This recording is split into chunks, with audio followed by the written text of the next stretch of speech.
Hello বন্ধুরা, সবাই কেমন আছো? আমি সৃজন দা, তোমাদের ম্যাথের mentor. Welcome to our channel study with friends. চলো সবাই একসাথে পড়ি। আগের দিন আমরা করাচ্ছিলাম তোমাদের অ্যাকচুয়াল বিশুদ্ধ দ্বিঘাত সমীকরণ। আজকের লেকচার নাম্বার 7। তাহলে আগের দিন তোমাদের যে শিডিউল দিয়েছিলাম শুক্রবার না, আছে কী বার? আছে মঙ্গলবার। আগের দিন বলতে শুক্রবারের কথা বলছি আমি। তোমাদের যে শিডিউল দিয়েছিলাম সেই অনুযায়ী তোমরা কি কেউ অ্যাপ্লাই করেছো? কেউ যদি সেই জায়গাটা না দেখে থাকো তো তোমরা শুক্রবারের লাস্টের জায়গাটা দেখে নিতে পারো। লাস্টের আমি কি বলেছি কি না বলেছি একটা শিডিউল বানিয়ে দিয়েছি, তোমরা কীভাবে পড়বে, কী পড়বে। ঠিক আছে, আজকের আগের দিন অর্থাৎ সোমবার আমি কুশি দেখি 1.3-এর 7-এর দাগের পর্যন্ত করিয়েছিলাম। আজকে আমি 8 এবং 8, 9 আর তারপরে যে MCQ SAQ আছে আমি সেগুলো আজকের ধরবো। ঠিক আছে, তাহলে চলো শুরু করি 8-এর দাগের অঙ্কটা দিয়ে। 8-এর দাগের অঙ্কটা কী বলেছে ভালো করে পড়বে। এই 8-এর দাগের অঙ্কটা 7-এর দাগের অঙ্কর মতোই, একই টাইপের অঙ্ক, শুধু দুবার ঘুরে দিচ্ছি যাতে তোমরা বিভিন্ন রকম কোশ্চেন অ্যাটেম্প্ট করতে পারো। এসব নাম ঠামে পণ্যা পিজু সেসব না দেখে যাতে না ঘাবড়ো। আস্তে আস্তে তোমরা পড়া শুরু করো, আমি তারপরে বলছি। কোশ্চেন নাম্বার 8 হলো, এটা কি বলেছে দেখো। এটা বলেছে, পেন কোথায়, তো পণ্যা ও পীযূষ কোনো একটি কাজ একত্রে 4 দিনে সম্পন্ন করে।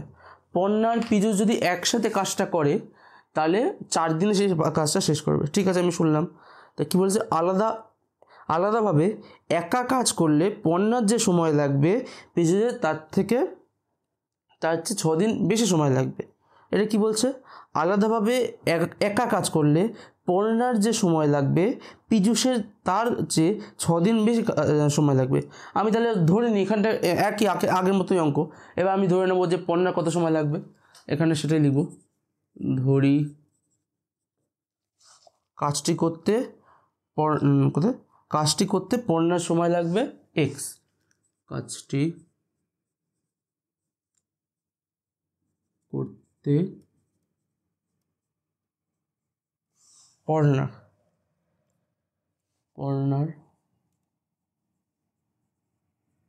সময়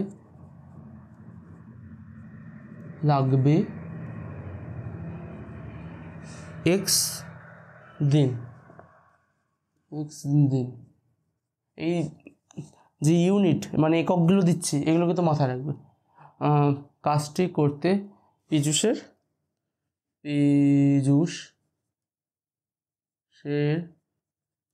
কত সময় লাগবে কি বলেছে এখানটায়, যে আলাদাভাবে একা কাজ করলে পণ্যার যে সময় লাগবে পীযূষের তার চেয়ে বেশি সময় 6 দিন বেশি সময় লাগবে। এবার পণ্যার যদি কাজ করতে x দিন সময় লাগে তাই পীযূষের কত দিন লাগবে, x+6 দিন লাগবে, x+6 দিন, কারণ 6 দিন বেশি সময় লাগছে। হ্যাঁ হলো, এটা একা কাজ করলো, কাজটি একা করতে। আমি যদি কাজটি একটু এদিকে সরিয়ে দিই,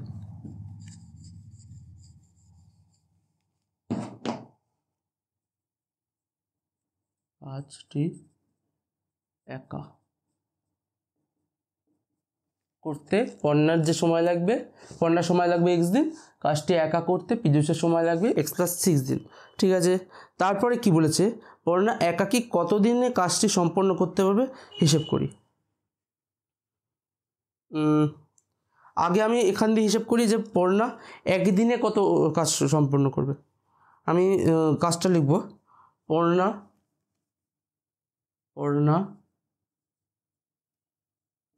x দিনে একা কাজ শেষ করবে এক অংশ। দেখো বলেছে পুরো কাজ শেষ করবে, আগের অঙ্কটার মধ্যেই পুরো কাজটা শেষ করবে। একটা যদি পুরো কাজ শেষ করি মানে সেটা এক অংশ কমপ্লিট হলো, মানে পুরো কাজটা কমপ্লিট হয়ে গেল। তা পড়না যদি এটা একদিনে করতো, একা কাজ শেষ করবে 1/x অংশ। এবার কি বলেছে, আমাদের কি বলে দিয়েছে, 4 দিনে পড়নার পীযূষ একত্রে সম্পন্ন করে। আমি যদি 4 দিনে পড়না কতটা কাজ করছে আর 4 দিনে পীযূষ কতটা কাজ করছে দুটো যদি যোগ করে দিই তাহলেই তো এক অংশই আসবে, মানে পুরোটা একটাই কাজ শেষ হবে, মানে পুরোটা কাজ শেষ হয়ে যাবে। কী হবে, পড়না 4 দিনে একা কাজ শেষ করবে 4/x অংশ হলো। এবার পীযূষ পীযূষ পীযূষ কত x+6 দিনে একা কাজ শেষ করবে কত 1 অংশ। পীযূষ 1 দিনে কাজ শেষ করবে 1/x+6। তোমরা ঐকিক নিয়মটা বুঝতে পারছো তো আমি এটা কীভাবে করছি? তোমাদের ঐকিক নিয়মে কারোর সমস্যা নেই তো? এটা কিন্তু ঐকিক নিয়মেই করছি আমি। 4 দিনে একা কাজ শেষ করবে 4/x+6 অংশ। এবার আমি এখানটা লিখি বাকি যে জিনিসটা হচ্ছে, নিচে জায়গা আছে কিন্তু অতটা জায়গা নেই যেটা আমি সলভ করতে পারবো। আমি 5টায় লিখছি, এই জায়গাটার পরই আমি এইদিকে চলে যাচ্ছি। দাঁড়াও, ভ্যালু লিখব না।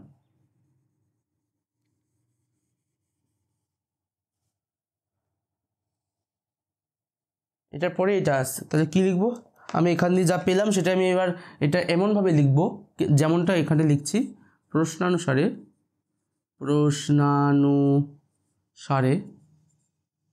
কী লিখবো? 4 দিনে পড়না যতটা কাজ করেছে আর 4 দিনে পীযূষ যতটা কাজ করেছে, দুটো যদি একসাথে কাজ করে তবে তো একটা অংশ পুরোটা কাজ শেষ হবে। তাহলে লিখবো প্রশ্নানুসারে কতটা কাজ করেছে, পড়না 4 দিনে করেছে 4/x কাজ, x অংশ কাজ করেছে, আর পীযূষ 4 দিনে কত 4/x+6 অংশ কাজ করেছে হলো। সেইটা যদি একসাথে করে মানে যোগ, তাহলে সেটা 1 অংশ পুরো কাজ শেষ হবে। হ্যাঁ, এখানটা আমি সেটা এরপর এটা আমি পেয়ে গেছি। এবার এটা সোজাসুজি আমরা সলভ করব।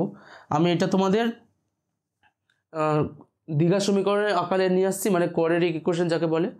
তোমরা ইংলিশ টার্মটা মনে রাখবে, কারণ এরপর তোমরা যদি সায়েন্স নিতে চাও বা যে কোনো কিছুতে তোমরা যদি ইংলিশে পড়তে চাও, তা সেক্ষেত্রে তোমাদের ইংলিশ টার্মগুলো মনে রাখা জরুরি। কি এটার দ্বিঘাত সমীকরণের নাম কি? Quadratic equation. ঠিক আছে, আমি এখান দিয়ে 4 কমন নিচ্ছি।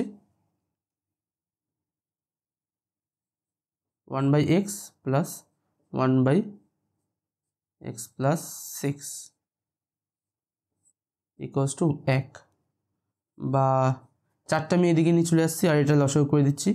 x+6 plus x/x into x+6 equals to 1/4। হ্যাঁ হলো, বুঝতে পারলে?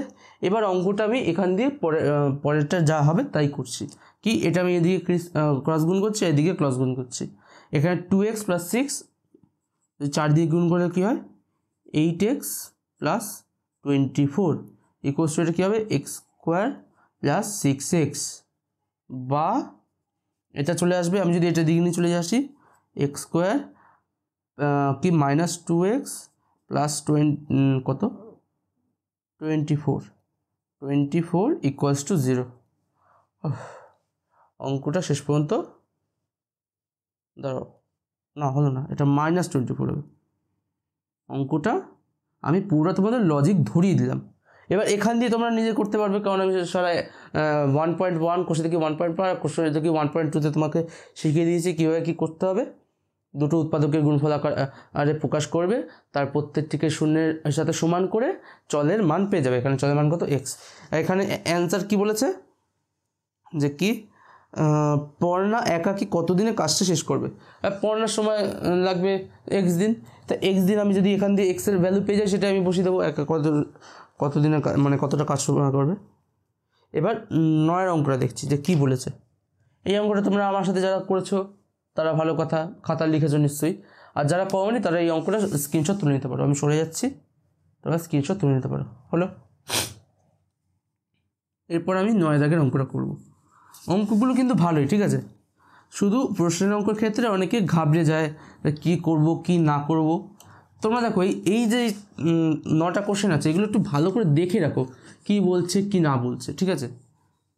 আর ওখানটার সমাধানের কোশ্চেন দেখে রাখো।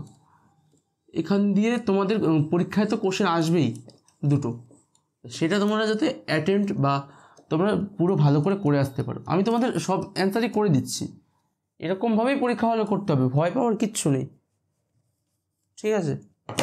এবার আমি 9 দাগের অঙ্কটা করাচ্ছি। কি করাবো? 9 দাগের অঙ্ক।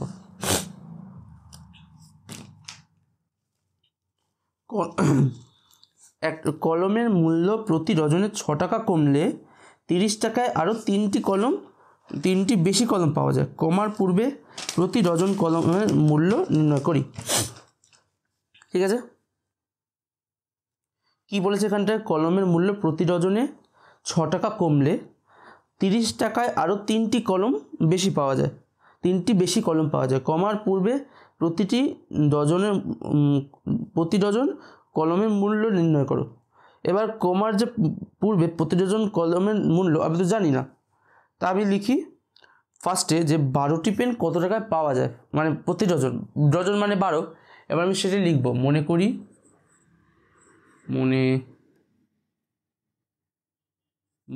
করি প্রতি ডজন, 1 ডজন পেনের দাম 1 ডজন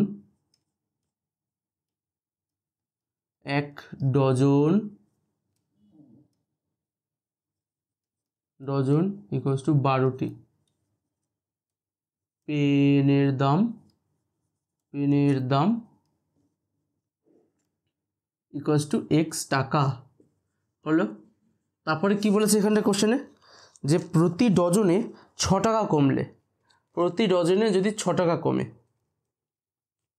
প্রতি ডজনে যদি 6 টাকা কমলে 30 টাকায় 3টি বেশি কলম পাওয়া যাবে। এবার আমি জিনিসটা এভাবে লিখছি। আমি কি দেখলাম এখান দিয়ে? এক্স টাকায়,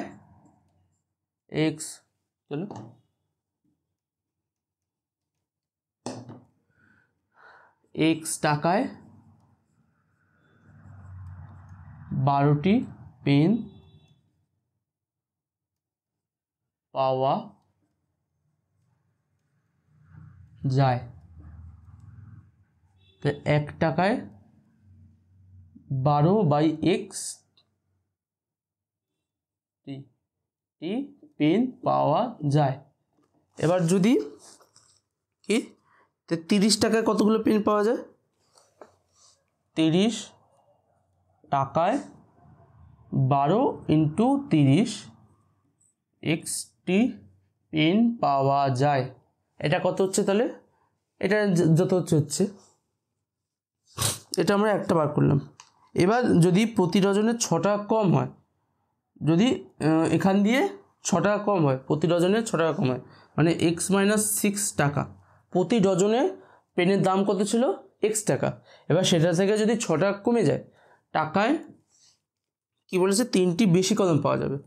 মানে দেখি x-6, আমি দেখবো তাহলে দেখি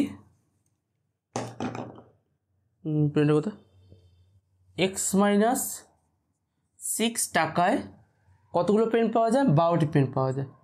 12টি পেন পাওয়া যায়। তা 1 টাকায় কত পেন পাওয়া যায়? 12/x-6 টি পেন পাওয়া যায়। এখানে কি বলেছে কথাটা দেখো, কলমের মূল্য প্রতি ডজন 6 টাকা করলে, আমি ফার্স্টে ধরে নিলাম 12টি পেনের দাম x টাকা, x টাকায় 12টি পেন পাওয়া যায়, তা 30 টাকায় কটা পেন পাওয়া যায়? ঠিক আছে, এবার আমি যদি 6 টাকা কমে, তো x-6 টাকায় 12টা পেন পাওয়া যায়, এখানে আগেই বলে দিচ্ছে। তাহলে যদি 30টা পেন, তাহলে 30 টাকায় কতগুলো পেন পাওয়া যায় সেটা আমি বার করবো। 30 টাকায় 12 × 30/x-6 টি পেন পাওয়া যায় হলো।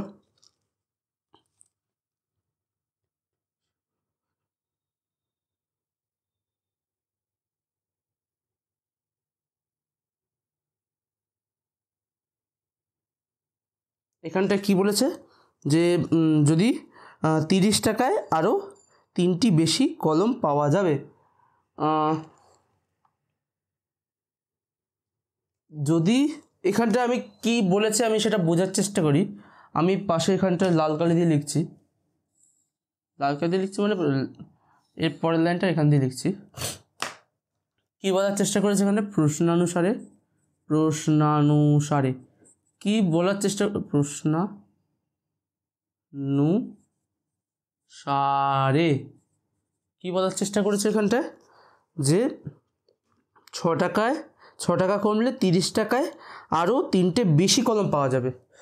এক্স টাকায় যতগুলো পেন 30 টাকায় যখন এক্স টাকায় 12টা পেন পাওয়া যাচ্ছে, তখন 30 টাকায় কত?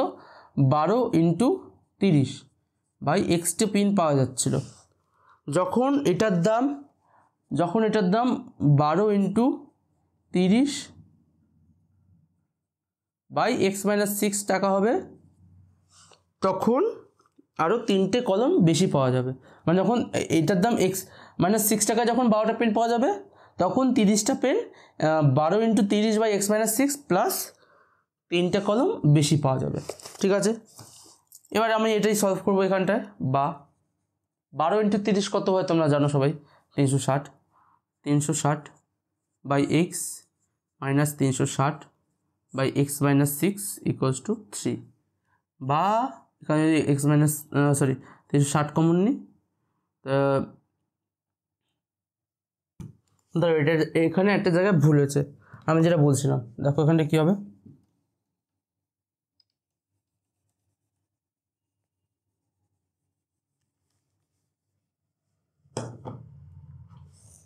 কি বলেছে এখানে?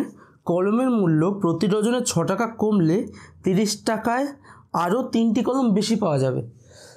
মানে যদি 6 টাকা কমে যায়, মানে প্রতি ডজনের দাম যদি 6 টাকা কমে যায়, প্রতি ডজনে যদি 6 টাকা কমে, তার দাম কত? 360, মানে ওই 12 × 30 বাই x - 6। এইটা ডজনে যদি 6 টাকা কমে, তবে পেনের দাম এটা, যদি এটা হয় তাহলে পেনের দাম আরও 30 টাকা বাড়বে। তাই পেনের দাম কত ছিল?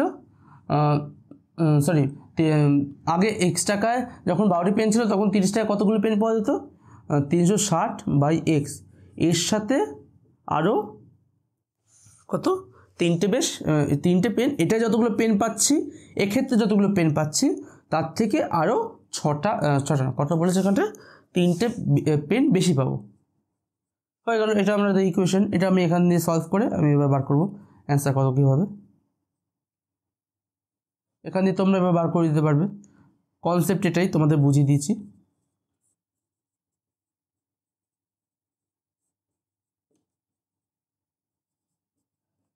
তোমরা এখান দিয়ে এবার সলভ করে তোমরা দেখতে পারবে যে কী হবে কি না হবে। = 3। আমি যদি 360টা এখানে ভাগে নিয়ে আসি, তো কী হবে? 3 বাই 360 মানে কত? 120। এটা আমি লসাগু করবো। x - x plus 6 by x into x - 6 = 1। লিখে করি 360 কেটে দেবো 120। দেখো, পরীক্ষার সময় তোমরা স্টেপ জাম্প করার চেষ্টা করো না, কারণ দেখো পরীক্ষার সময় তো অনেকে অনেক দেখেও লেখে। তোমরা যদি স্টেপ জাম্প করে লেখো, তাহলে যারা শিক্ষক, যারা খাতা দেখছে, তারা ভাববে যে তোমরা অন্য কারো খাতা দেখে লিখছো, তাই জন্য তোমরা স্টেপ জাম্পগুলো হচ্ছে। এবার বেশি স্টেপ জাম্প করো না। একটা দুটো যদি ক্যালকুলেশন তোমরা মিস্টেক করো বা ভুলে যাও, যদি স্কিপ করতেও পারো, কিন্তু বেশি স্টেপ জাম্প যদি যারা পারবো কখনো করার চেষ্টা করো না। পরপর তোমরা লাইন বাই লাইন তোমরা স্টেপ যতগুলো হচ্ছে করার চেষ্টা করো। এবার x কেটে দিলাম। এবার 120 সাথে 6 গুণ করে, মানে ক্রস গুণগুলো করে দিচ্ছি। এবার যা হচ্ছে কি হবে? x² - 6x = কত? 720। x² - 6x - 720 = 0। এটা হলো আমাদের এইটা কোয়াড্রেটিক ইকুয়েশন, অর্থাৎ দ্বিঘাত সমীকরণ আকারে আমরা এখানটায় প্রকাশ করলাম। তা আপাতত আমি এখানটায় রেখে দিচ্ছি।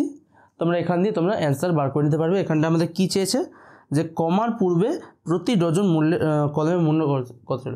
তা আমি সেখানে কমার পূর্বেই আমি এখানে ধরে নিয়েছি 1 ডজন = 12টি পেনের দাম x টাকা। ঠিক আছে, এটা আমাদের প্রশ্নের অঙ্ক আপাতত শেষ হলো। আমরা এখানটায় কত 9 দাগের অঙ্ক পর্যন্ত করলাম, খুশি দেখি 9 দাগের অঙ্ক। এবার আমরা যে মেন যে আজকে জিনিস, আজকের এমসিকিউ এসিকিউ যেগুলো হচ্ছে সেগুলো আমি আজকে করানোর চেষ্টা করব, বোঝার চেষ্টা করবে। দেখো এখান দিয়ে তোমাদের এমসিকিউ 2 থেকে 3টে এমসিকিউ, 2টো এসিকিউ তো আসবেই, মানে 2 নম্বরের কোশ্চেনে 2টো আর 1 নম্বরের কোশ্চেনে 2টো, এটা আসবে। তাই জন্য মন দিয়ে দেখবে যে কী করা যায় কি না করা যায়। আপাতত এখানটা যে কটা আছে আমি সে কটাই তোমাদের করাচ্ছি, এক্সট্রা কিছু করাচ্ছি না। পরে যদি আমি তোমাদের প্রিভিয়াস ইয়ার কোশ্চেন করাই তারপরে সেখানে আরও করাবো, আরও অঙ্ক জোগাড় করে আনবো। ওখানে আমার সাথে করছো, অঙ্ক মজা করে করো। দেখো তখন যদি প্র্যাকটিস করো ভালো করে, হাতে যদি অঙ্ক আসে তো মজা লাগবে।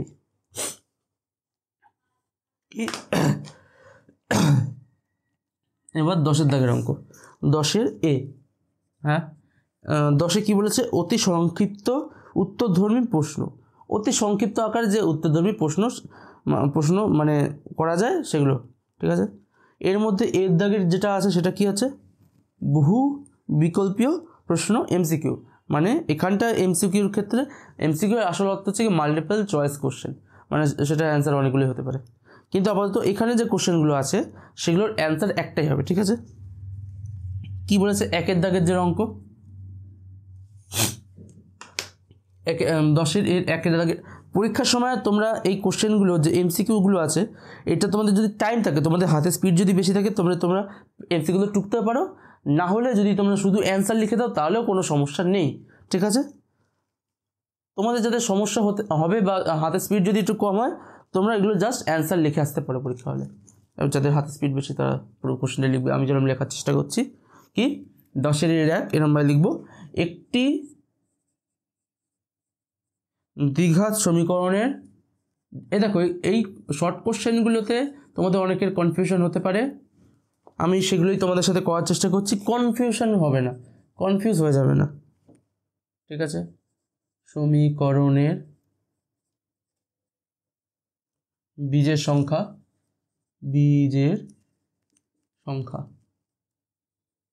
কি বলা আছে? একটি দ্বিঘাত সমীকরণের বীজের সংখ্যা। দ্বিঘাত সমীকরণ কি? দ্বিঘাত বলেছে।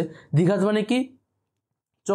চলের যে পাওয়ার মানে চলের যে ঘাতের সর্বোচ্চ মান একটা সমীকরণে কত? 2।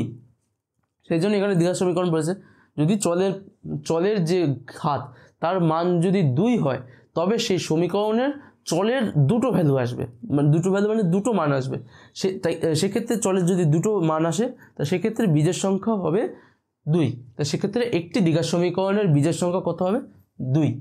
এখানে কি দিচ্ছে অপশন? 1টি 2টি 3টি কোনটি হয়? কত? 2টি। বি নাম্বার অ্যান্সার 2টি। এরকম লিখে বক্স করে দেবে জায়গাটা। এখানেও লিখতে পারো বা তোমরা এখানেও নিচে লিখতে পারো, ঠিক আছে। এর 1 হলো। এর 2-এর দাগের অঙ্কটা করছি।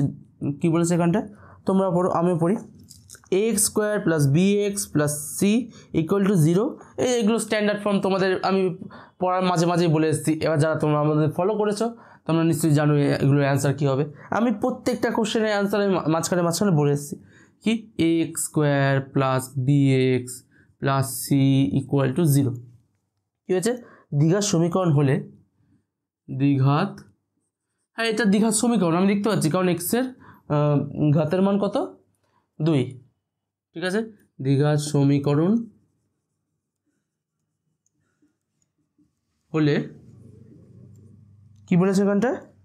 তাহলে অপশান এ দিয়েছে b ≠ 0, c ≠ 0, আর কি সি নাম্বারে দিয়েছে a ≠ 0, আর ডিতে দিয়েছে কোনটি নয়।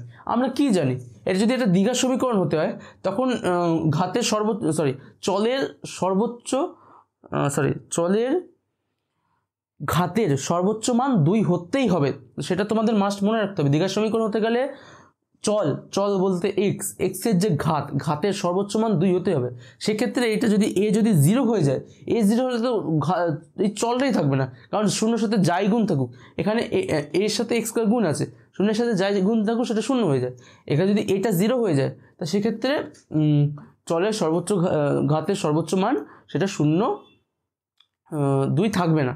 তা সেক্ষেত্রে আমি এখানে লিখে দেবো a ≠ 0। সেটা কোন অপশানে আছে? সি নাম্বার আছে, লিখে দেবো সি, a ≠ 0। হ্যাঁ হলো। এবার আমি 3-এর দাগের অঙ্কটা যাচ্ছি। এর 3 কি বলেছে এখানটায় একটি দ্বিঘাত সমীকরণের চলের সর্বোচ্চ ঘাত। আমি এই কথাটা কতবার বলেছি, একটি দ্বিঘাত সমীকরণের চলের সর্বোচ্চ ঘাত। এরকমভাবে এই কোশ্চেনগুলো আসে, আমি যেগুলো বলছি সেগুলো এতবার বলেছি, তোমরা যদি সেগুলো মাথায় রাখো এরকমভাবেই কোশ্চেনটা আসে। একটি দ্বিঘাত সমীকরণের চলের সর্বোচ্চ ঘাত কত? 2। দ্বিঘাত মানে 2, ঘাতের সর্বোচ্চ মান কত? 2। তো সেক্ষেত্রে হবে একটি দ্বিঘাত, এই কথাগুলো আমি প্রত্যেকবার বলেছি। সমীকরণের যখন পারবে না মজা যা আসবে, তখনই কনফিডেন্স আসবে। দ্বিঘাত সমীকরণের চলের সর্বোচ্চ ঘাত, চলের সর্বোচ্চ ঘাত কত? 2। কি এখানটা কি লেখা আছে? অপশান আছে 1, 2, 3, কোনটি নয়? Option B 2। হ্যাঁ, সোজা কোশ্চেন, এগুলো সোজা, এর থেকে সোজা হয় আর কোশ্চেন? পরের কোশ্চেনটা কি বলে? 4। যাদের সোজা লাগছে না তোমরা আমাদের এটা আমি কনসেপ্ট বলছি পরপর, যারা বুঝতে পারবে না আমার আগের লেকচারগুলো দেখে আসতে পারো, না হলেও দেখো কী করবে। কি বলেছে পরের কোশ্চেনটা? 4 × 5x² - 7x + 2। আমি লিখি কোশ্চেনটা। কি বলেছে? 4 × 5x² - 7x + 2 = 5 × 4x² - 6x + 3। দেখো মাঝে মধ্যে তোমাদের শর্ট কোশ্চেনে এরকম একটা দামরা একটা জিনিস দিয়ে দেবে, মানে সেটা দেখে এটা কী হবে কী না হবে কী করবো। কী বলেছে সমীকরণটি? কী বলেছে? রৈখিক, দ্বিঘাত, ত্রিঘাত আর কোনটি নয়। দেখো দ্বিঘাত কথা অর্থ কি? একটা সমীকরণের চলের ঘাতের সর্বোচ্চ মান সেটা 2 হতে হবে, তাই সেটা দ্বিঘাত হবে। ত্রিঘাত মানে কি? চলের ঘাতের সর্বোচ্চ মান সেটা 3 হতে হবে, সেক্ষেত্রে সেটা ত্রিঘাত হবে।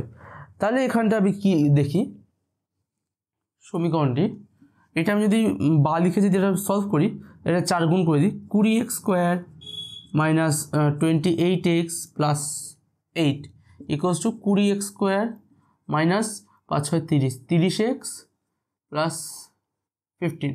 ঠিক আছে, এখানে দেখতে পাচ্ছ 20x², দুদিকের যে চিহ্ন পজিটিভ বা নেগেটিভ, মানে প্লাস চিহ্ন বা মাইনাস চিহ্ন দুদিকে সেম, তাই 20x² আমি ডাইরেক্ট কেটে দিতে পারি। 20x²কে আমি যদি এদিকে আনি, এটা মাইনাস হয়ে এদিকে আসবে, তা 20x² - 20x² কত? 0। তা সেক্ষেত্রে ইকুয়েশনটা কী হবে? তা সেক্ষেত্রে ইকুয়েশনটা হয়ে যাবে, যদি এদিকে নিয়ে আসি, 2x 8 - 15 কত হয়? 8 - 15 হয় কত হয় বলো না? 7 -7 = 0। 2x - 7 এটা একটা ইকুয়েশন আসলো। এই ইকুয়েশনে চলের যে ঘাতের সর্বোচ্চ মান কত? 1। এখানে চলের যে ঘাত তার সর্বোচ্চ মান 1, তাই এটা দ্বিঘাত নয়, ত্রিঘাত নয়, অপশান মিলছে না। তার কি? রৈখিক মানে কি? যার এটা পরে তোমরা স্ট্রেট লাইনে হয়তো 9-এ শিখেছো, যেগুলো স্ট্রেট লাইন যেগুলো হয় সেগুলোর ইকুয়েশন এরকম, তার সর্বোচ্চ ঘাত বা চলের যে সর্বোচ্চ ঘাত সেগুলোর মান 1 হয়। তা সেগুলো কি এটা একটা স্ট্রেট লাইনের ইকুয়েশন। ঠিক আছে, তা 2x - 7 = 0। এটা দ্বিঘাত নয়, ত্রিঘাত নয়, তো এটা রৈখিক। ঠিক আছে, এটা তোমরা বুঝবে যে এক্সের পাওয়ারে যদি, মানে এক্সের যে ঘাত, পাওয়ার মানে ঘাতের যে ইংলিশ সেটা হচ্ছে পাওয়ার, এক্সের যে পাওয়ার যদি 1 হয় তো সেটা একটা রৈখিক সমীকরণ। ঠিক আছে, এটা আমরা বেরোলাম কত? 4 দাগের অঙ্ক। এবার 5 দাগের অঙ্ক পরপর চটচট করে হয়ে যাচ্ছে। কি হচ্ছে এরপর? কি বলেছে? x² / x = 6। এটা কি? সমীকরণটির বীজ বা বীজদ্বয়। সমীকরণটির, দেখো এই যে কনসেপ্টটা, সমীকরণটির বীজ বা বীজদ্বয়। দেখো এই যে কনসেপ্টটা, এই কনসেপ্টটা আমি তোমাদের কতবার বলেছি। তোমাদের যে প্রত্যেকটা 1.2 দাগের, কোষে থেকে 1.2 এর যে প্রত্যেকটা কনসেপ্ট, মানে ওখানটায় পাশে ব্র্যাকেটে লেখা ছিল যে x ≠ এত এত এত কেন হচ্ছে, আমি প্রত্যেকবার বলেছি। কেন বলেছি? যাতে আমি যেটা বলছি সেটা তোমাদের মাথায় থাকে। x² / x, ঠিক আছে, x² / x দুই দেখতে পাচ্ছি না, এক্স স্কোয়ার বাই এক্স, এখানে যেহেতু নিচে এক্স আছে, এক্সের ভ্যালু কখনো শূন্য হতে পারবে না। এখানে এই যে যখনই নিচে এক্স দিয়ে দিচ্ছে, তো সেক্ষেত্রে x not equal to zero সর্বক্ষেত্রে হয়ে যাবে, কারণ এক্সের মান যদি শূন্য হয়ে যায় তাহলে তাহলে ওয়ান বাই শূন্য, মানে ওয়ান বাই শূন্য বলছি, কোনো কিছুর সাথে শূন্য ভাগ করলে, মানে শূন্য কখনো ভাগ করা যায় না, সেগুলো সবসময় মনে রাখবে। সেটা অনেকে তোমরা ইনফিনিটি লিখে বলো, ইনফিনিটি তো হয় না, ইনফিনিটি এখানটা আপাতত ইনফিনিটি বলে আমরা কিছু জানি না, কিন্তু এটা আনডিফাইন্ড হয়ে যায়। ইনফিনিটি অন্য কথা, তোমাদের এরপর ট্রিগনোমেট্রি ওখানে লেখা থাকবে অনেকগুলো মান, আপাতত বলছি না তোমাদের, ওখানটা ইনফিনিটি কথাটা অনেক জায়গায় পাবে, কিন্তু ওই কথাটা ইনফিনিটি, এখানটায় তোমাদের আনডিফাইন্ড মানে অসংজ্ঞাত, এই কথাটা মাথায় রাখতে হবে। যদি কোনো কিছু যদি শূন্য ভাগ করো, সেটা এখনও বলা যায়নি যে ইনফিনিটি হবে না কী হবে, সেটা অসংজ্ঞাত, সেটার গ্রাফ এখনও পাওয়া যায়নি, সেটা অতদূর যাচ্ছে না তোমাদের, আপাতত সেটা এটা হবে অসংজ্ঞাত, ঠিক আছে। এক্স কখনো শূন্য হবে না, তো সেক্ষেত্রে আমি যদি ইকুয়েশনটা সলভ করি কী হবে, x square equals two six x, এখান দিয়ে বা লিখে দেবো x square minus six x equals to zero.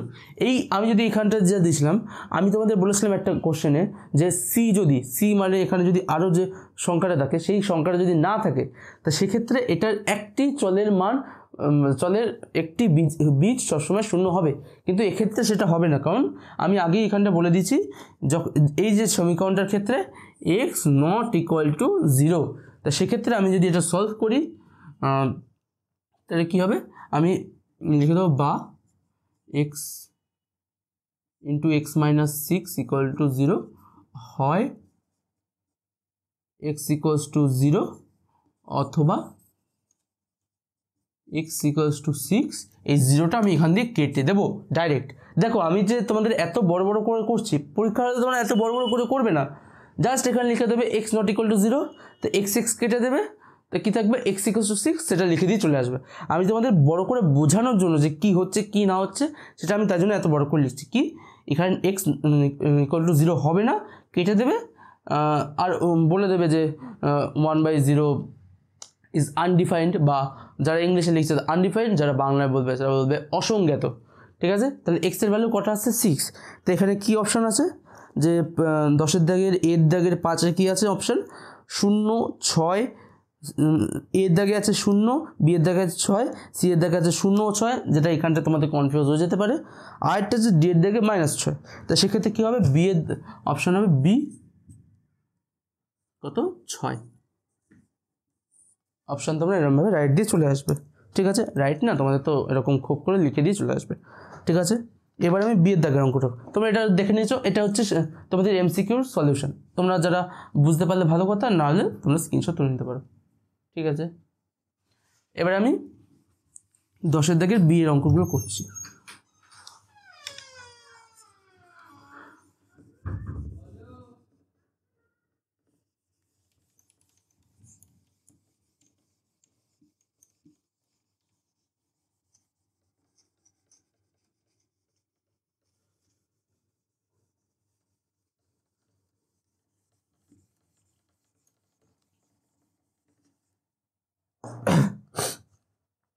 দশের দিকে এবার বিয়ের অঙ্কটা, বিয়ের তো একটাই কোশ্চেন আছে, সেটাও কী আছে সত্য না, ওটা হচ্ছে দুটো কোশ্চেন আছে, সেটা কী চেয়েছে সত্য না মিথ্যে। 10-এর দাগের বিয়ের এক কী বলেছে এখানটায়, x minus three whole square equals to x square minus six x plus 9 একটি দ্বিঘাত সমীকরণ। এটা একটি দ্বিঘাত সমীকরণই নয়, আমি এটা লিখি x minus three whole square equals to x square minus six x plus 9, এটা একটা দ্বিঘাত সমীকরণই নয়, এটার ভ্যালু হচ্ছে এইটা, এটা লেখা হয়েছে, এটা কোনো একটা সমীকরণই নয়। যদি আমি লিখি এক্স, এইটা লিখলে তো এটাই চলে আসে x square minus six x plus 9, এটাই চলে আসে equals to x square minus six x plus 9, এটা দুদিকে সব কাটা যাচ্ছে, তো এক্ষেত্রে আমি সেটাই বলতে পারবো যে এটা একটা সমীকরণ নয়, সেটা আমি লিখে দেবো। এটা কি বলেছে, এক্স স্কোয়ার ইকুয়ালস টু একটি সমীকরণ, একটি কত দ্বিঘাত সমীকরণ, সেটা বলেছে তো, হ্যাঁ দ্বিঘাত সমীকরণ, সমীকরণ, এটা কি লিখবো মিথ্যা, এরকম মিথ্যা বলে এরকম বক্স করে দেবে, ঠিক আছে। তোমরা যদি ইংলিশে তোমরা জানো অনেকে ট্রু ফলস আছে, সে ট্রু ফলস লেখায় ট্রু লিখে বা টি লিখে বক্স করতে, সেখানে সেরকমই এখানটায় মিথ্যা লিখে বক্স করবে। বিয়ের দাগের দুয়েরটা কি বলেছে যে এক্স স্কোয়ার ইকুয়ালস টু 25, এই সমীকরণটির একটি মাত্র বীজ, সমীকরণটির একটি বীজ, একটি মাত্র বলেছে, মাত্র কথাটা মনে রাখবে, একটি মাত্র বীজ মানে একটাই বীজ এখানে বলেছে। যদি একটি বীজ 5 বলতো তাহলে আমি বলতাম হ্যাঁ একটি বীজ 5 হচ্ছে, কিন্তু বলেছে একটি মাত্রই মানে একটাই বীজ বলেছে যে এখানে 5, কিন্তু সেটা নয়। এক্স স্কোয়ার ইকুয়ালস টু যদি 25 হয় তাহলে এক্স ইকুয়ালস টু +-5। আমি তোমাদের বলেছিলাম বর্গমূল করার ক্ষেত্রে কি মনে রাখবে সবসময়, যে বর্গমূল করতে যদি এক্সের ভ্যালু 5 হয় তবুও তখনও যদি আমরা বর্গ করি তখনও সেটা 25 আসবে। আর এক্স ইকুয়ালস যদি -5 হয় মানে নেগেটিভ সংখ্যা হয়, তারও যদি আমরা স্কোয়ার করি বা বর্গ করি তার ভ্যালু সবসময় পজিটিভ বা +25ই আসবে। এক্স ইকুয়ালস যদি -5 হয় তার value x square equals to 25ই আসবে। তো সেক্ষেত্রে আমি বলে দেবো সমীকরণটি একটি মাত্র বীজ, এটা 5, এই কথাটা বলেছে, এই কথাটা সর্বদা মিথ্যা, সেটা আমি লিখে দেবো যে মিথ্যা। এরকম মিথ্যা লিখে ব্র্যাকেট করে দেবে, বা ইংলিশে লিখবে ফলস, ঠিক আছে। এটা এবার আমরা মুছছি। 10-এর দাগের বিয়ের দাগের সবকটা অঙ্ক করে নিয়েছি। এবার আমরা সি এর দাগের অঙ্কে যাবো। সি এর দাগে শূন্যস্থান পূরণ দিয়েছে।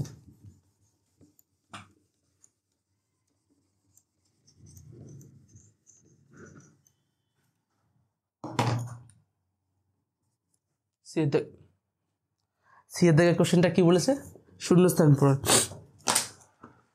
আমাদের কোশ্চেনটা পড়তে হবে কি, যদি ax square plus bx plus c equal to 0 সমীকরণটির a ইকুয়াল টু 0 হয় এবং b নট ইকুয়াল টু 0 হয়, তবে সমীকরণটি একটি কি কোশ্চেন দিয়ে দিল, এটা কোনো কোশ্চেন।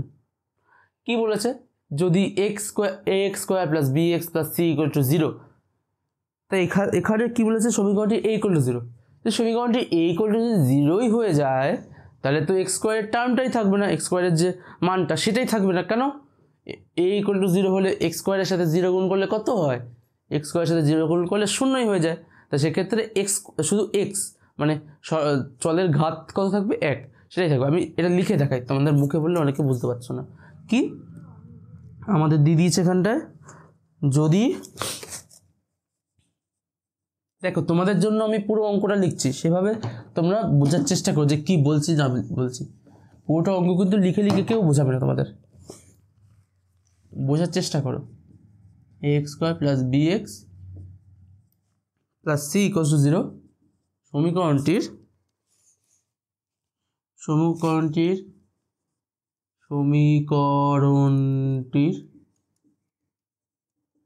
a ইকুয়াল টু 0 এবং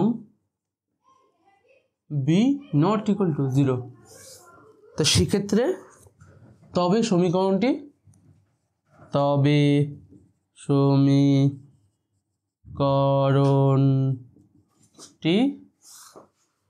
একটি কি বলেছে, ড্যাশ সমীকরণ। এখানটা সেটা হলো, আমি বলছি যেহেতু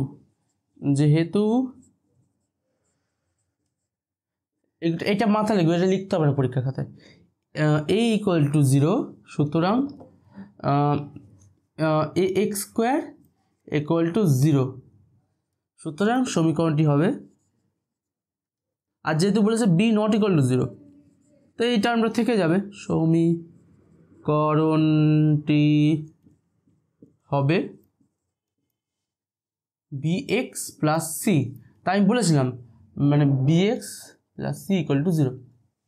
আমি বলেছিলাম তোমাদের যে এক্সের ঘাত যদি 1 হয়, এক্সের ঘাতের সর্বোচ্চ মান মানে চলের ঘাতের সর্বোচ্চ মান যদি 1 হয় তাহলে সেটা একটি রৈখিক সমীকরণ। তো এখানটা সেটা লিখে দেবে রৈখিক। আমার অন্য কালি ব্যবহার করা উচিত ছিল। রৈখিক পরীক্ষা খাতা তোমরা এরমভাবে লিখে আসবে। কী লিখবে? তোমরা যদি এটা পুরোটা লিখতে চাও লিখবে, এটা ব্ল্যাক কালি দিয়ে লিখবে আর এই জায়গাটা ব্লু কালি দিয়ে লিখে দেবে। হলো, সি এর দাগের 1 অঙ্কটা আমরা করলাম। এবার সি এর দাগের 2 অঙ্কটা, এটা আমি বুঝিয়ে দিলাম কেন কি হলো। কি বলেছে, যদি দ্বিঘাত সমীকরণের দুটি বীজই এক হয় তাহলে সমীকরণটি হলো, যদি সমীকরণের একটি দ্বিঘাত সমীকরণের কি দুটি বীজ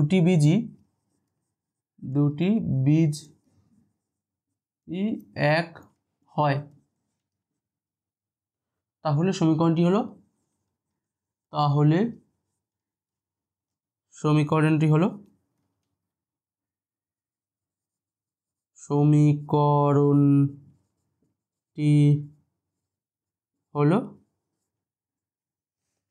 কি, একটি দ্বিঘাত সমীকরণের দুটি বীজ যদি এক হয়, দুটি বীজ মানে কি, x =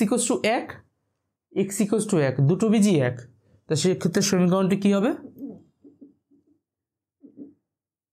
সমীকরণটি হবে x² = 1, কারণ এক্ষেত্রে আমি দুটি বীজই এক পাচ্ছি। ঠিক আছে,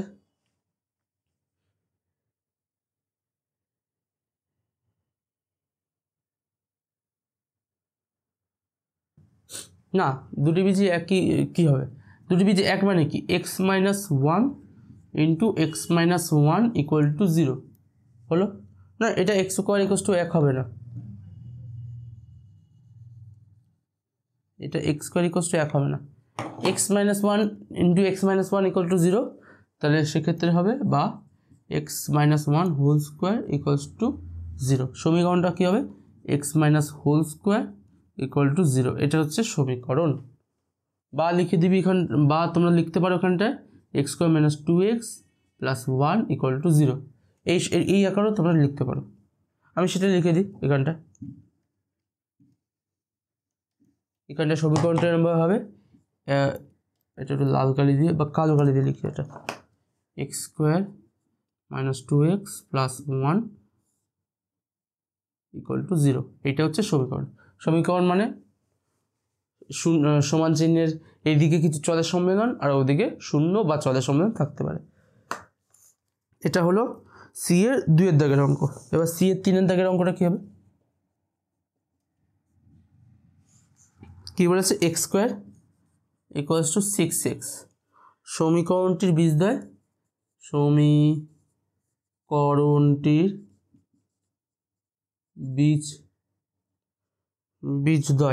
বীজদ্বয়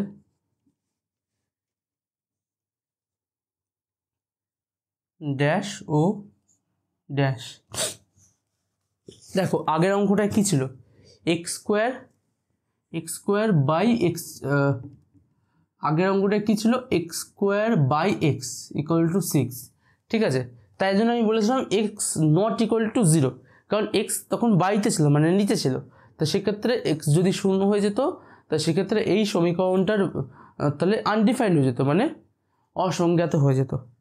কিন্তু এখানটায় এক্সটা বাই আকারে দেয়নি, তা আমি এই সমীকরণ দিয়ে বলতে পারি যে এই সমীকরণটার এই সমীকরণের এক্সের একটা মান বা চলের একটা মান শূন্য হবে, তো সেটা আমি এরকম লিখবো, x² - 6x = 0, বা x কমন নিয়ে লিখবো x - 6 = 0, লিখবো হয় x = 0 অথবা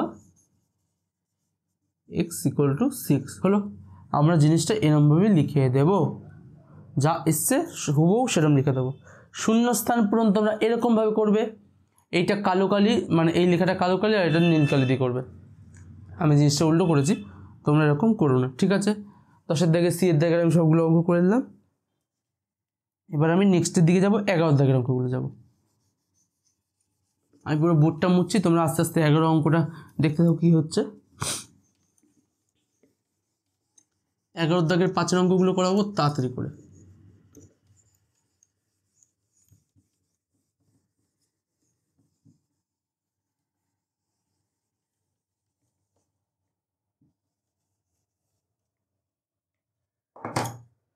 হলো 11 দাগের একের অঙ্কটা।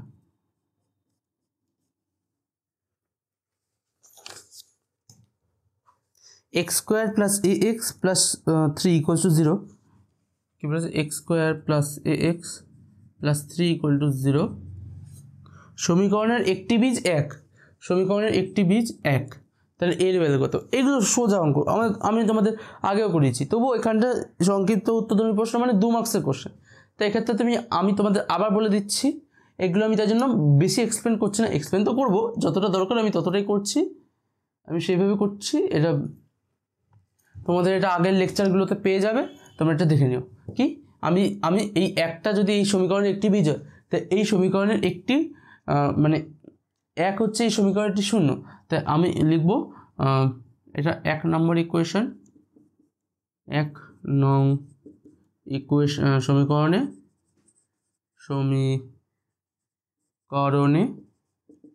x ইকুয়ালস টু 1 বসিয়ে পাই। যদি যেহেতু এটা 1 হচ্ছে এই সমীকরণের একটি 0, তো x ইকুয়ালস টু 1 বসালে তো এই সমীকরণটা 0ই হবে। তো সেক্ষেত্রে 1 square plus a into 1 plus 3 equal to 0। আমাকে এর মান জিজ্ঞেস করছে, আমি এখান দিয়ে এর মান পাই যাবো 1 প্লাস 3 কত হয় 4, তো a ইকুয়ালস টু -4। এটা হচ্ছে আমাদের অ্যান্সার। 2 মার্কসে এরকম অঙ্কগুলো দেয়, ঠিক আছে? অঙ্কগুলো ইজি, অঙ্কগুলো যদি পারো তাহলে ভালো লাগবে। 11 দাগের 2 এর অঙ্ক কী বলেছে পড়ো। 11 দাগের 2 এর অঙ্কটা বলেছে এক্স, আমি 2কে নিচ্ছি, x square minus 2 plus B. এই অঙ্কটা মনে করিয়েছি আমি তোমাদের, প্লাস 6 না করলে দেখে না একবার। কী বলেছে? সমীকরণের একটি বীজ 2 হলে অপর বীজটি কত? একই রকম অঙ্ক প্রত্যেকটা, এখানটায় এই সেকশনে যতগুলো হচ্ছে একই রকম অঙ্ক। তা সে এই অঙ্কটা লিখি, সমীকরণের একটি বীজ 2 হলে অপর বীজটির মান নির্ণয় করে। সমীকরণের একটি বীজ, এটা আমি লিখে দেবো 2 নম্বর সমীকরণ, একটি বীজ 2, তো সেক্ষেত্রে আমি এক্স ইকুয়ালস টু 2 এরকম পুরো লিখবো, এক্স ইকুয়ালস টু 2 বসিয়ে পাই কী হবে 2a স্কোয়ার, সুতরাং 2a square minus 2 plus B into 2 plus 6 equals to 0, বা এটা 4 প্লাস 6 কত হয় 10। আমি এই জিনিসটা দিকে চলে আসছি, 10 equals to 2 into 2 plus B, এটা 2 দিয়ে এখানটা কাটতে পারবো 5, বা 2 প্লাস বি ইকুয়ালস টু 5,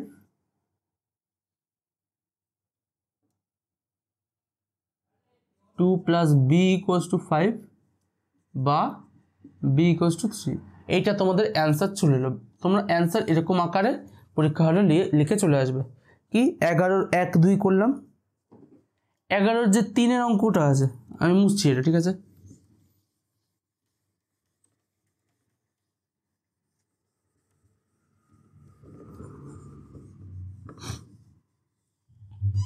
যে 3 অঙ্কটা আছে সেটা 2 অঙ্কর মতোই, একই অঙ্ক, 2x square plus kx equals to 0 plus 4 equals to 0। সমীকরণের একটি বীজ 2 হলে অপর বীজটির মান লেখো। ও আগের অঙ্কটা কি বলেছে? অপর বীজটির মান লেখো। আগের অঙ্কটা একটা ভুল হলো, তাহলে আমরা কি এক্স স্কোয়ার কি বলেছে -2 প্লাস বি হোল এক্স, এরকমভাবে ভুলগুলো হয়। কি আমাদের কাছে বি এর মান চাইনি, আমাদের চেয়েছে অপর বীজটির মান লেখো। আমি তাড়াহুড়োতে বি এর মানটা আমি লিখে চলে গেছি। তো আমি দেখি বি এর মান কত আসলো। বি এর মান আমাদের এসেছিল 3, সুতরাং বি ইকুয়ালস টু 3, ঠিক আছে? আমি এখান দিয়ে বসাবো, সুতরাং সমীকরণটি তোমরা এরকম ভাবে লিখবে, সমীকরণটি হলো x square minus 5x plus 6। এটা তো একটা ভ্যালু আমাদের কত দিয়েছিল? একটা ভ্যালু আমাদের 2 বলে দিয়েছিল, অপর ভ্যালু তোমরা এখান দিয়ে বার করে নিতে পারবে। সেম অঙ্ক, 3-এর দাগের অঙ্কটা সেম অঙ্ক। কি বলে দিয়েছে এখানটায়, সমীকরণটির একটি বীজ 2 হলে অপর বীজটি কত হবে, সেম অঙ্ক। আমি তাই জন্য 11-3 অঙ্কটা করাচ্ছি না এখন, আমি তোমাদের 11-এর ডাইরেক্ট 4 অঙ্কটা করাচ্ছি। কি দিলাম তোমাদের মনে থাকবে, 11-র যে 3-এর অঙ্কটা দিলাম সেটা HW, সেটা লিখে দিই। কি বলেছে, x² প্লাস kx, x² তো হ্যাঁ না 2x² plus kx plus 4 equal to 0। এই সমীকরণটির একটি বীজ 2। আমি বলে দিচ্ছি এটা কি, x = 2 বসে সমীকরণটা লিখবে, লিখে k এর ভ্যালু বার করবে, k এর ভ্যালু বার করে এটার মধ্যে পুট করবে, বলবো যে k = এত, 1 নম্বর সমীকরণে বসিয়ে পাই, তারপর লিখে এই সমীকরণটা সলভ করবে। হলো তো 11 দাগের 3 অঙ্কটা হয়ে গেল, 11 দাগের 4 অঙ্কটা।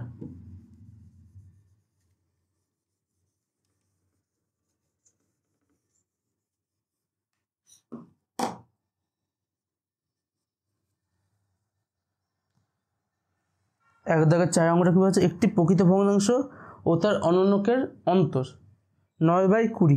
এই কোশ্চেনটা, এরকম কোশ্চেন আমি করেছি। একটি প্রকৃত ভগ্নাংশ, ঠিক আছে, মনে করি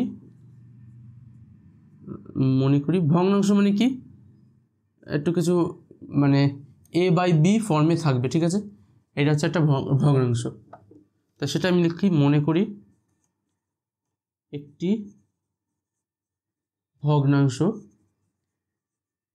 ভগ্নাংশকে ইংলিশে বলে ফ্র্যাকশন, ভগ্নাংশ ইকুয়ালস টু 1/a। হ্যাঁ, এটা আমি মনে করছি। তো সেক্ষেত্রে সুতরাং তার অনন্যক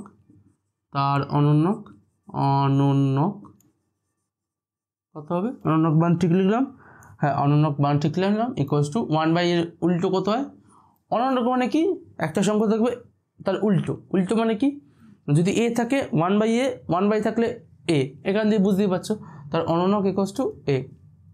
তাদের কি বলেছে, তাদের অন্তর, ভগ্নাংশ থেকে অনন্যক অন্তর মানে ভগ্নাংশ মাইনাস অনন্যক, ঠিক আছে। সুতরাং প্রশ্নানুসারে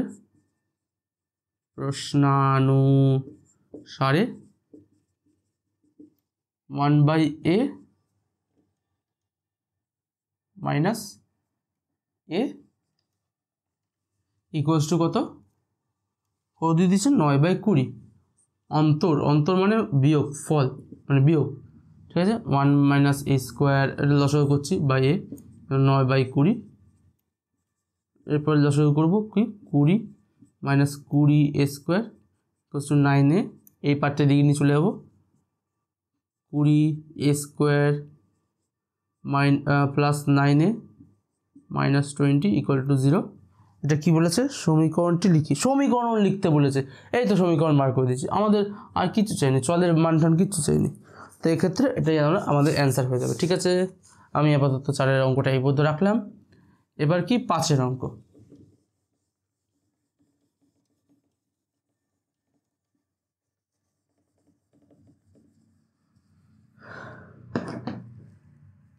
এগারোর 5 নম্বর অঙ্ক। আমার কি, আমি একটু মুছে টুছে করে নেবো, তোমরা পর খাতায় লিখতে থাকবে, আমার মতো কিন্তু ঠিক করতে যেও না। 11/5 কি বলেছে, ax² প্লাস bx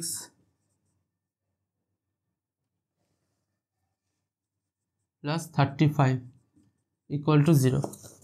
এই সমীকরণের বীজদ্বয় কত, -5 আর -7।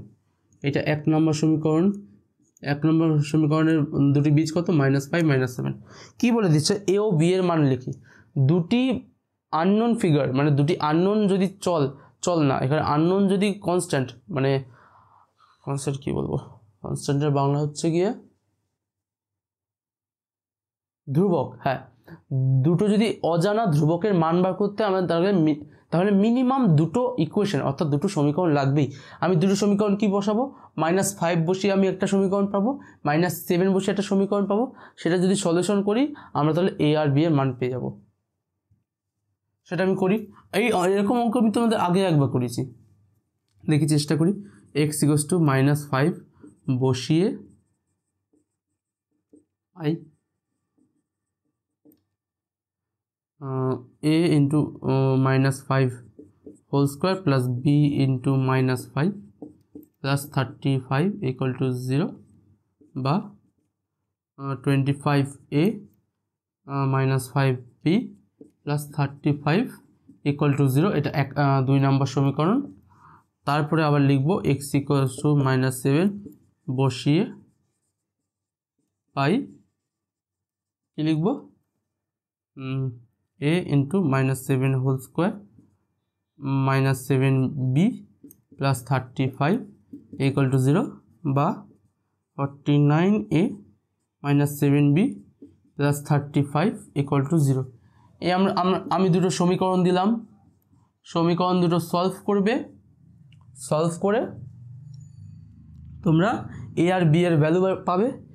এ আর বি এর ভ্যালু পেয়ে আমাদের তোমরা কমেন্টে জানাতে পারো বা টেলিগ্রামে জানাতে পারো, সেটাই তোমাদের অ্যান্সার হয়ে যাবে। টেলিগ্রামের লিঙ্ক তোমরা এখানটা দেখতে পেয়ে যাবে বা নিচে ডেসক্রিপশানেও পেয়ে যাবে। আর অ্যান্সার যদি ঠিক হয় আমি তোমাদের বলে দেবো, বা যে রাইট অ্যান্সারটা হবে আমি সেটা তোমাদের কমেন্ট করে জানিয়ে দেবো। আজকের মতো এইটুকুই। কেউ মোটিভেশন হারিও না, মোটিভেশন আমি দিচ্ছি না এখানটায়। আমি তোমাদের শুধু অঙ্ক করাতে এসেছি, অঙ্কই করাবো। আমি তোমাদের অঙ্কের সাথে ভালোবাসা দিতে এসেছি। দেখো, অঙ্কটাতে ভয় পেও না। অঙ্কটাতে তারাই ভয় পায় যারা অঙ্কটা করছে না, অঙ্কটা নিয়ে বসছে না। একটু অঙ্কের সাথে নিয়ে বসো, একটু টাইম দাও, একটু আমাকে টাইম দাও, আমি তোমাদেরকে পুরো অঙ্ক ভালো করে করাবো।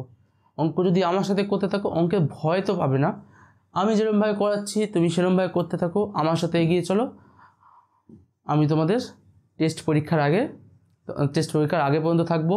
তোমাদের পরীক্ষার আগে, ফাইনাল পরীক্ষার আগে আমি তোমাদের সাথে প্রত্যেকটা অঙ্ক একসাথে নিয়ে বসবো। তোমাদের সাথে আমাদের জার্নি শেষ পর্যন্ত চলবে। আমি তোমাদের হাত কখনো ছাড়বো না, তোমাদের সাথেই আমি সবসময় থাকবো। আজকের মতো এইটুকু বলে শেষ করছি। সবাইকে ধন্যবাদ, থ্যাংক ইউ, টাটা।